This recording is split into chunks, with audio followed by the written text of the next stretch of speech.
I was inducted, do you want that history? April 29th, 1943.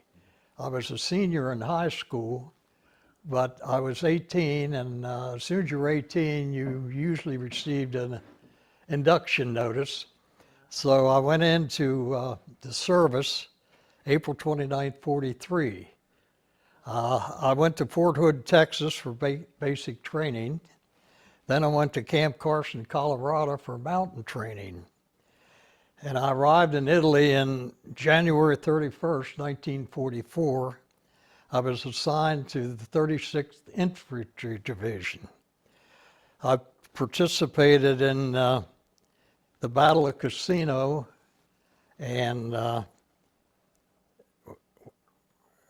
we went up through Italy, and I participated in a second invasion of Italy. We completely surprised the Germans and didn't have much resistance because of the very next day, Rome was declared an open city. There was no fighting. The Germans left and we moved in. The next day was the invasion of Normandy. So thankfully, they pulled most of the German troops out of Italy. And we had pretty smooth sailing, but then they decided that they would open a second front, and that's where we participated in. And that was August 15th. We went into southern France. And like I say, the Germans caught them by surprise. But I was wounded and captured August the 20th near Grenoble, France. And the Germans picked me up. I've been shot in the leg. The Germans picked me up and took me back to a field hospital, and they patched me up, and I was sent to my first prison camp. I was in 5 different prison camps. Like I say, I was liberated. I weighed 72 pounds, and I was liberated on April 27th of 45. They flew us to France. There we had recuperation because our stomachs had shrunk so bad we couldn't eat solid food, much to our disgust. But they fed us carrots and lettuce, stuff like that, until we got well enough. They put us on a hospital ship and sent us back to the United States. Well, some of us didn't recuperate, didn't please them. I happened to be one of them.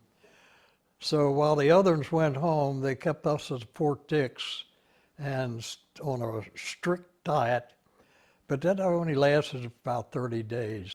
Sent us to Aberdeen, and the point system came up where you were discharged with the amount of points you had. Now the points were based on time in service, time in combat, and I think we needed 100 points, and most of our group had about 200. So we got discharged, and I come home, and So how long were you actually in the camps? just about 9 months. 9 months, okay. We always said, good thing we didn't get pregnant. The worst camps, when we were at a camp that was near Dachau, outside of Munich, and some of us were called in to do manual labor. This consisted of going in and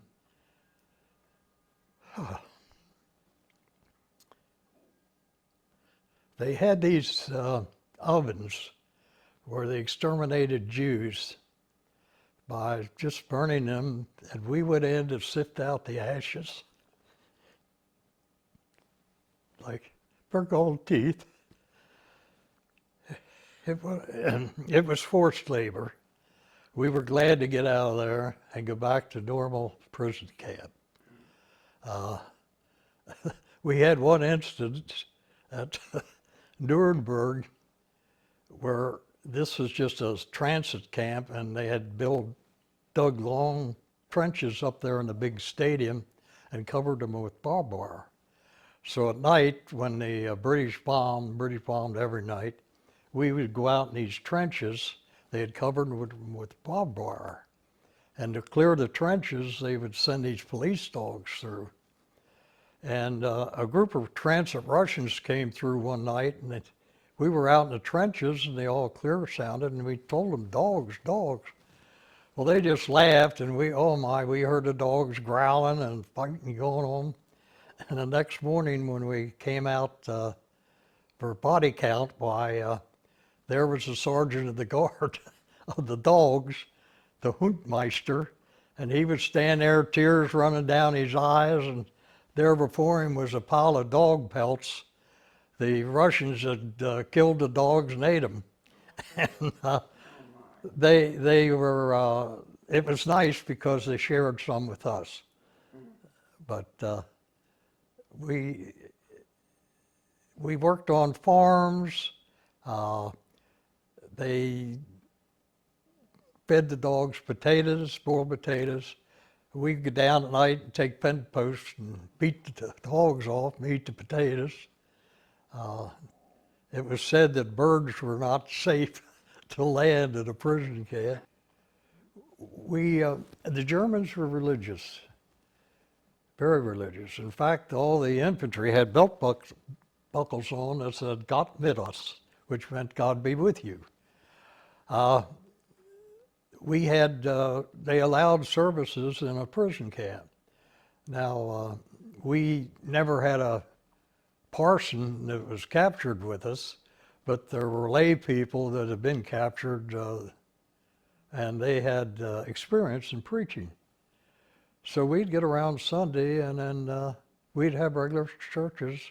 The Germans, they could speak English, that our guards, they would come sit down and listen with, and we'd sing hymns and had regular church services. So the Germans weren't heathen, even though some of their actions pointed that way. But there was a difference. There were Germans, and then there were Nazis.